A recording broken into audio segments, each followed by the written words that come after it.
सभी को नमस्कार, सभी का स्वागत है। आप सभी लोग आई होप सही होंगे और अपना अपना काम अपनी अपनी पढ़ाई कर रहे होंगे कंप्लीट। ठीक है, हम लोग अपने नेक्स्ट टॉपिक की तरफ बढ़ रहे हैं और धीरे धीरे हम लोग सारे टॉपिक्स को कवर करेंगे। ये हमारा देखा जाए तो 10th टॉपिक है। ठीक है, आप लोग देखते जाना सीक्वेंस में। ठीक है, तो ये हमारा 10th टॉपिक है और इसको हम लोग आगे कंटिन्यू करेंगे। इससे पहले कि कंटिन्यू करूँ, आप लोगों से वही अपील है कि इसको जितना ज़्यादा हो सके आप लोग इसको लाइक करें। ठीक है, इसको शेयर करें और इसको सब्सक्राइब करें ताकि जितना ज़्यादा हो सके ये अपने जो व्यूअर्स हैं जिनको ज़रूरत है, जो बच्चे पढ़ने वाले हैं, है ना, आपको लगता है कि अगर इससे आपका बेनिफिट है तो उनको भी फ़ायदा होना चाहिए। ठीक है, तो जितना ज़्यादा हो सके इसको स्प्रेड आउट करें। और आप लोग मेरे चैनल्स पे फेसबुक पे आप लोग जुड़ सकते हैं। ठीक है, टेलीग्राम पे जुड़ सकते हैं आप लोग। ठीक है, टेलीग्राम पे भी हमारा एक पेज है और इसके अलावा ट्विटर पे भी आप मेरे साथ जुड़ सकते हैं। ठीक है, तो एफबी पे हमारा पेज है शिक्षा सदन का, शिक्षा सदन 2012 से आप सर्च करेंगे बिना किसी स्पेस के तो आपको मिल जाएगा। ठीक है, टेलीग्राम पे हमारा चैनल है शिक्षा सदन का। ठीक है, उस पर भी आप मुझे ढूंढ सकते हैं, उसमें हमारा ग्रुप है तकरीबन। और एक हमारा ट्विटर पे भी है, तो उसका है @SingManoj_71291। ठीक है, ट्विटर का हैंडल इसलिए ज़रूरी है क्योंकि प्रोटेस्ट करने के लिए ट्विटर से बढ़िया प्लेटफॉर्म में भी कुछ नहीं हो सकता। बाकी प्लेटफॉर्म पे आप जॉब्स की इन्फॉर्मेशन के लिए जुड़ सकते हैं या कैसे नोट्स बनाने हैं, कैसे पढ़ाई करनी है, इन सब के रिगार्डिंग। और ना सिर्फ जीएस के रिगार्डिंग बल्कि और सब्जेक्ट्स के रिगार्डिंग भी आप लोगों से मिल सकते हैं। तो इसको जितना ज़्यादा हो शेयर कीजिए अपने फ्रेंड्स के साथ और स्प्रेड आउट कीजिए। प्रॉपर नोट्स बनाइए, वीडियो बार बार देखने से अच्छा इसका एक बार प्रॉपर देख करके इसका नोट्स बनाया जाए। ठीक है, तो इसी के साथ साथ हम लोग अपना टॉपिक की तरफ शुरू करते हैं। तो चलिए शुरू करते हैं। हमारा जो नेक्स्ट टॉपिक है संविधान संशोधन का।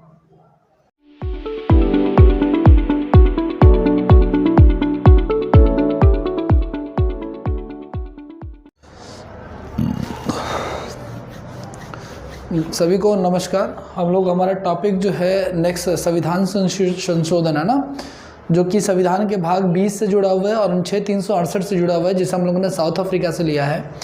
ये तीनों पॉइंट जो अभी मैंने जस्ट बोला है आपको, ये तीनों के तीनों इंपॉर्टेंट है। और इसी के साथ हम लोग तो शुरू करते हैं।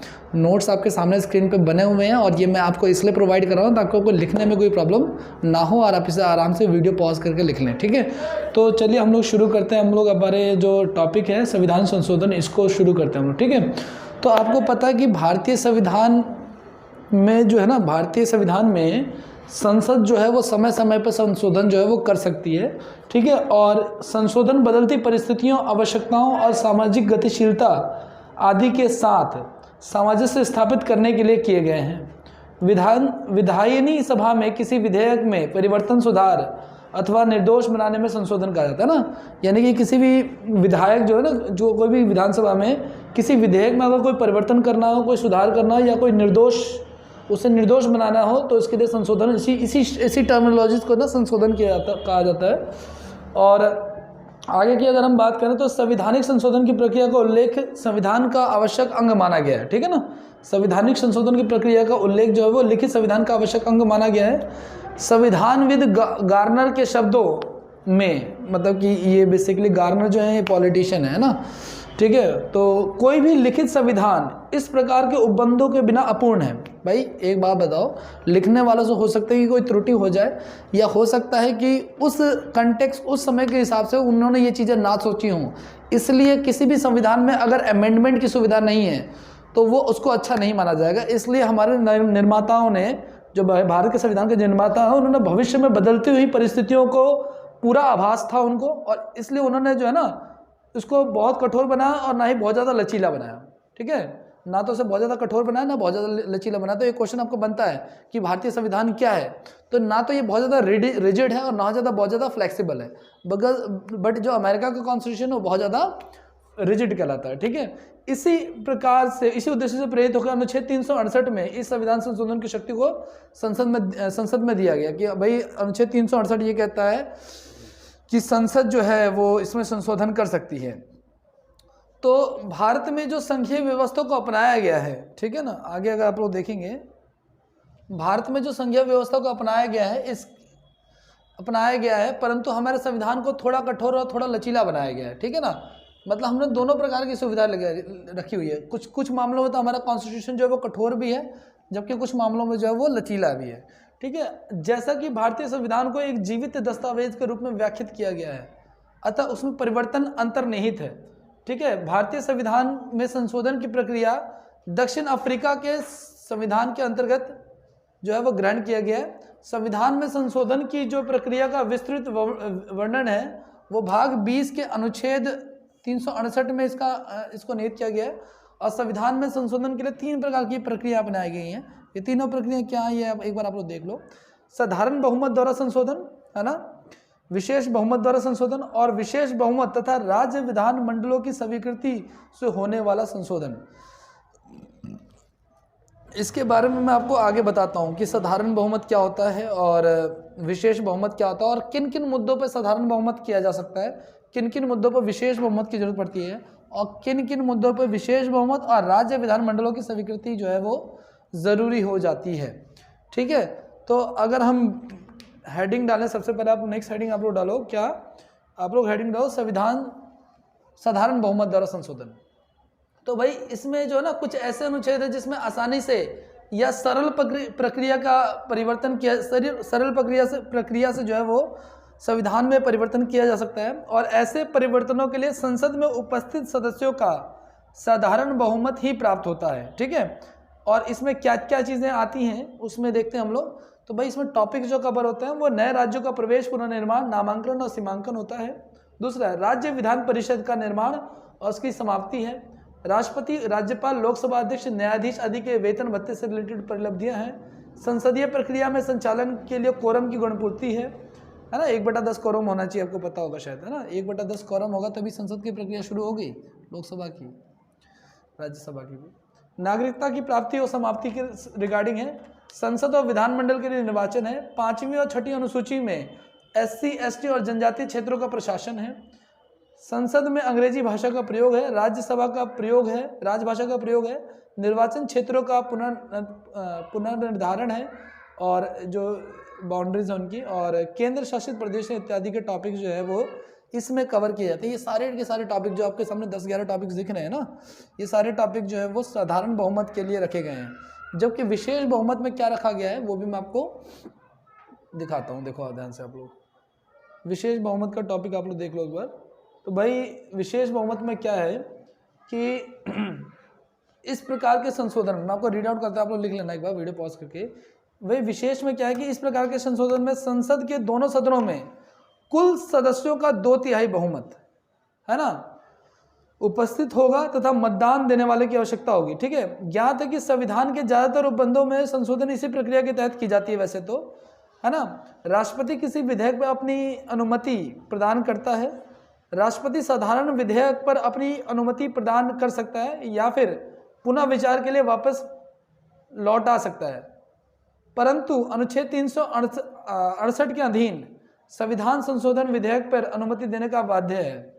मतलब कि क्या कहना चाह रहा है कि कोई भी अगर बड़ा विधेयक है ना, तो वो राष्ट्रपति की अनुमति, राष्ट्रपति जो है ना उस विधेयक को अपनी अनुमति प्रदान करता है, लेकिन वो उसको ना मना भी कर सकता है या पुनः विचार के लिए लौटा भी सकता है। लेकिन अगर कोई ऐसा विधेयक है जो कि संविधान संशोधन से जुड़ा हुआ है तो अनुच्छेद 368 के तहत उस पर बाध्यता आ जाती है कि वो उसको रिजेक्ट नहीं कर सकता, उसको उस पर हाँ बोलना ही होगा।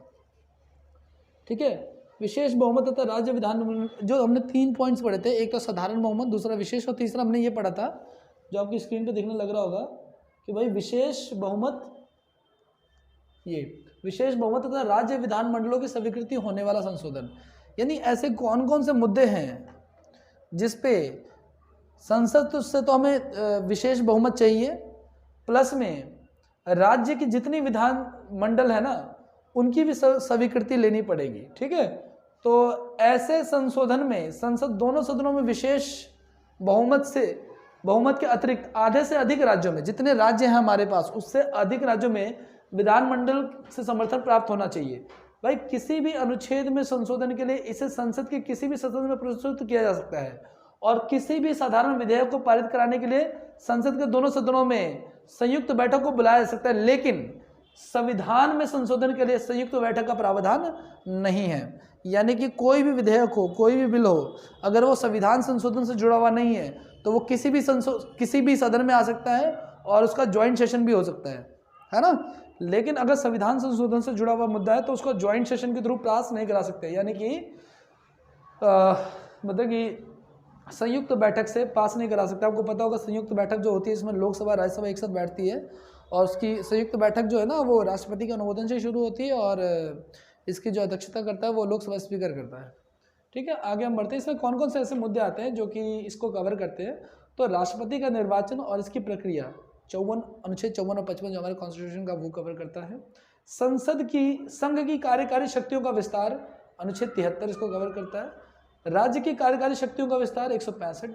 उच्चतम न्यायालय और उच्च न्यायालय से कोई जुड़ा हुआ मुद्दा है, ठीक है, उनकी सैलरी से जुड़ा हुआ नहीं, कोई और मुद्दा है तो वो आ जाएगा। केंद्र और राज्य के बीच में शक्तियों का विभाजन, भाग 9।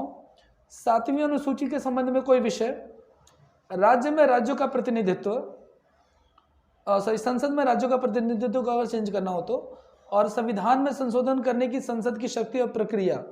ठीक है, ये सारे के सारी चीज़ें जो हैं, ये सारा का सारा जो है इसके लिए 2/3 बहुमत की जरूरत पड़ेगी। अब इससे आपको शायद क्लैरिटी मिल गई होगी कि किस में हमें विशेष बहुमत चाहिए। विशेष बहुमत का होता है गाइस 75%, मतलब कि साधारण बहुमत में 2/3 होता है एक्चुअली। ठीक है, तो ये सारी चीज़ें विशेष प्लस विशेष, इसको आप ऐसे याद कर लो आप लोग, साधारण फिर विशेष प्लस विशेष। जो विशेष प्लस विशेष है इसमें आपको 3/4 वोट चाहिए, 75%, प्लस में आपको जितने भी राज्य विधानसभा है उसका आधे ज़्यादा पे 75% से सेम चीज़ पास होनी चाहिए। ठीक है, तब होता है। तो इसके कुछ फैक्चुअल डाटाज भी हैं जो हमें देखने हैं, जो कि पेपर में पूछे जाते हैं इससे जुड़े हुए। ठीक है, तो वो एक बार देख लेते हैं हम लोग। तो भाई स्मरणीय तथ्य में पहला क्या आ रहा है कि संविधान का जो भाग 20 है और अनुच्छेद 68 है वो संविधान संशोधन से जुड़ा हुआ है। ये हमने अफ्रीका से लिया हुआ है, साउथ अफ्रीका से लिया हुआ है या अफ्रीका से लिया है, आप मुझे कमेंट बॉक्स में बता सकते हो ताकि बाकियों को भी पता चल जाए। ठीक है, तो आप लोग मुझे बताएंगे अपने कमेंट बॉक्स में कि ये हमने साउथ अफ्रीका से लिया है या अफ्रीका से लिया है, कि कई बुक्स में कॉन्ट्राडिक्शन भी है इसका। ठीक है, आगे आप लोग बात करेंगे हम लोग कि भारतीय संविधान में संशोधन की प्रक्रिया दक्षिण अफ्रीका से। लोग क्लियर ही हो गया अब तो, है ना। खैर कोई इशू नहीं है, जिन्होंने पहला पॉइंट देके आंसर लिख दिया है कमेंट में, अच्छी बात है। वैसे यहाँ पे इन्होंने क्लियर कर दिया कि हम लोगों ने इसको साउथ अफ्रीका से लिया हुआ है। ठीक है, माइंड में थोड़ा क्लियरिटी नहीं था। ठीक है, फॉगी सिचुएशन थी इसको लेकर के। ठीक है, भारतीय संविधान के अनुसार संविधान संशोधन की शक्ति संसद के पास निहित है। ठीक है, आगे बढ़ते हैं। संविधान संशोधन के लिए साधारण बहुमत से अभिप्राय सदन में उपस्थित और मतदान करने वाले आधे से अधिक सदस्यों का बहुमत है। साधारण बहुमत का मतलब होता है गाइस कि जितने लोग प्रेजेंट हैं। साधारण बहुमत का मतलब क्या होता है, मैं यहीं पे लिख देता हूँ। साधारण बहुमत का मतलब है कि जितने लोग उस समय उस दिन प्रेजेंट हैं उससे उसके 51% लोग बेसिकली। ठीक है, आधे से अधिक लोग जो है उसमें होने चाहिए इन्वॉल्व। भारतीय संविधान के अनुसार संविधान संशोधन विधेयक संसद के किसी भी सदन में ला सकते हैं, है ना। ओके, ज्ञात है कि संविधान संशोधन विधेयक पर यदि दोनों सदनों में मतभेद है तो अनुच्छेद 108 के तहत संयुक्त अधिवेशन बुलाया जा सकता है, लेकिन ये अधिवेशन संविधान संशोधन से जुड़ा हुआ नहीं होना चाहिए। मतलब ये विधेयक जो है वो संविधान संशोधन से जुड़ा हुआ नहीं होना चाहिए। तो कोई बड़ा टॉपिक नहीं कवर होना चाहिए। ठीक है, कोई बड़ा टॉपिक कवर नहीं होना चाहिए तो जाके चीज़ें क्लैरिटी हो जाती हैं। ठीक है, और इसके अलावा अगर हम बात करें अगर गाइस कोई फाइनेंस बिल है तो फाइनेंस बिल जो है वो सबसे पहले लोअर हाउस में आता है, यानी कि लोकसभा में ही आता है, अपर हाउस में इसको नहीं लाया जा सकता है। ठीक है, इसके बारे में भी हम लोग पढ़ेंगे। वैसे इस कोई विधेयक धन विधेयक है कि नहीं, फाइनेंस बिल है कि नहीं, इस बात का डिसीजन जो है वो लोकसभा स्पीकर करते हैं। ठीक है, तो ये सारी चीज़ें जो आप लोगों को पता होनी चाहिए। ठीक है, संविधान संशोधन और लोकसभा स्पीकर। ठीक है, आगे बात करते हैं हम लोग। यदि कोई लोकसभा द्वारा पारित किसी संविधान संशोधन विधेयक को यदि राज्यसभा अस्वीकार कर दे तो विधेयक अंतिम रूप से समाप्त समझा जाता है। ये भी बड़ा इंपॉर्टेंट है। अगर कोई बिल संविधान संशोधन से जुड़ा हुआ है और उसको लोकसभा पास कर देती है और राज्यसभा उसको रिजेक्ट कर देती है तो वो बिल रिजेक्ट हो जाएगा। लेकिन फाइनेंस बिल में ऐसा नहीं होता। अगर लोकसभा पास कर दे और राज्यसभा ने रिजेक्ट कर दिया तो रिजेक्ट करने की उनको पावर नहीं होती पहली बात तो फाइनेंस बिल के केसेस में मैंने आपको बता रखा है कि राज्यसभा को बस स्तुति करने का अधिकार होता है, मतलब कि केवल वो सजेशन दे सकते हैं, उसमें अमेंडमेंट नहीं कर सकते। ठीक है, आगे की अगर हम बात करें तो आगे देखते हैं क्या क्या और टॉपिक्स आ रहे हैं इसमें। भाई सर्वप्रथम सर्वोच्च न्यायालय ने गोरखनाथ के केस में संसद की संविधान संशोधन की शक्ति को सीमित किया था। ठीक है, यानी कि इसमें क्या मुद्दा आया था कि भाई संसद जो है वो प्रस्तावना में संशोधन नहीं कर सकती है, ये आपने पढ़ा होगा। तो प्रस्तावना में अगर संशोधन नहीं कर सकती तो ये संसद की शक्तियों को सीमित करने की बात होगी, ठीक है। तो ये एक बड़ा अच्छा पॉइंट यहाँ पे निकल के आता है। आगे अगर हम बात करें कि भाई गोलकनाथवाद में ही उच्चतम न्यायालय ने यह व्यक्त किया कि मूल अधिकार व्यक्ति को जैसा उसे सबसे अच्छा लगे उस तरह से उसे अपनी जिंदगी की रूपरेखा तैयार करने के लिए सक्षम बनाते हैं। उच्चतम न्यायालय ने आधारभूत ढांचे का सिद्धांत केशवानंद भारती के बाद में दिए थे। यहाँ पे भी उन्होंने ये कहा था कि भाई संसद चाहे तो संविधान में संशोधन तो कर सकती है, लेकिन वो उसके मूल ढांचे में परिवर्तन नहीं कर सकती है, ठीक है। तो ये चीज़ केशवानंद भारती के उसमें आई थी। ये भी ये सारे की सारी अमेंडमेंट से जुड़े हुए मुद्दे हैं। समानता और इस पे जो वो लोग जो पॉलिटिक वो रखते हैं, पॉइंट ऑफ व्यू रखते हैं, ठीक है, वो क्या सोचते हैं इसके बारे में, वो सारी चीज़ें कही गई हैं, ठीक है। आगे अगर हम बात करें, सामान्यतः संविधान के आधारभूत ढांचे का अर्थ ऐसे उपबंधों पर लगाया जाता है जो संविधान के मूल रूप से या भावना से निर्मित करते हैं, ठीक है। आगे की बात करते हैं, भारतीय संविधान का 93वां संविधान संशोधन सरकारी नौकरियों में पिछड़े वर्ग के लिए आरक्षण जारी रखने से संबंधित है। भाई जो 93rd अमेंडमेंट है वो रिजर्वेशन से जुड़ा हुआ है, गवर्नमेंट जॉब में प्रमोशन से जुड़ा हुआ है, ठीक है ना, ठीक है। आगे बढ़ते हैं हम लोग। भारतीय संविधान का 7वां और 31वां संविधान संशोधन लोकसभा में सदस्यों की संख्या में वृद्धि होती हुई किया गया था। अगला पॉइंट हमारा क्या कह रहा है, यहाँ पे जितने स्पेशल अमेंडमेंट है ना, जो इंपॉर्टेंट अमेंडमेंट्स हैं, सारे के सारे बस वही लिखे गए हैं, ऐसे नहीं सारे लिखे गए हैं, वो भी हम लोग आगे देखेंगे अभी वैसे, ठीक है। अगला हमारा क्या कह रहा है कि 79th जो अमेंडमेंट है गाइस हमारा, वो लोकसभा और राज्य विधानसभाओं में अनुसूचित जाति और जनजातियों के आरक्षण से संबंधित है। यानी कि 79 जो अमेंडमेंट है वो लोकसभा में SC ST की कितनी सीट्स रिजर्व होनी चाहिए और विधानसभाओं में कितनी सीट्स रिजर्व होनी चाहिए, वो सारी चीज़ें आती हैं। 2015 में 100वां संविधान संशोधन भारत बांग्लादेश के मध्य भूमि हस्तांतरण से, जबकि 2016 में 101वां संविधान संशोधन GST कर प्रणाली से जुड़ा हुआ है। ये भी बड़ा इंपॉर्टेंट पॉइंट है ना भाई। हमने जो 100वां अपना अमेंडमेंट किया था वो हमने कुछ भूमि जो है वो बांग्लादेश को जो है वो दे दी थी, वो पॉइंट आता है, और 101वां जो है वो GST से जुड़ा हुआ आता है। तो ये सारे इंपॉर्टेंट अमेंडमेंट्स आपने पढ़ा, और आपने ये पढ़ा कि संसद जो है वो किस प्रकार से संशोधन कर सकती है, इसको हमने कहाँ से लिया था, इसको हमने कहाँ पे रखा है, ये किस भाग में आता है, ये सारे क्वेश्चन जो है पूछे जाते हैं। संसद को किस केस में संसद की पावर्स को लिमिट किया गया कि वो संशोधन नहीं कर सकते, ये सारे मुद्दे हैं। तो ये हमारा टॉपिक जो है संविधान संशोधन का, ये यहीं पे खत्म होता है, ठीक है। बाकी अब अगला जो टॉपिक आएगा वो संसदीय व्यवस्था है, और संसदीय व्यवस्था किस प्रकार से वर्क करती है, किस प्रकार से फंक्शन करती है, वो सारी चीज़ें हम लोग देखेंगे। तो इसको हम लोग यहीं पर रोकते हैं, ठीक है।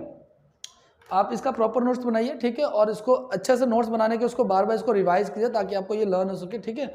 मिलते हैं हम लोग अपने नेक्स्ट वीडियो में संसदीय व्यवस्था में, तब तक के लिए नमस्कार सभी को।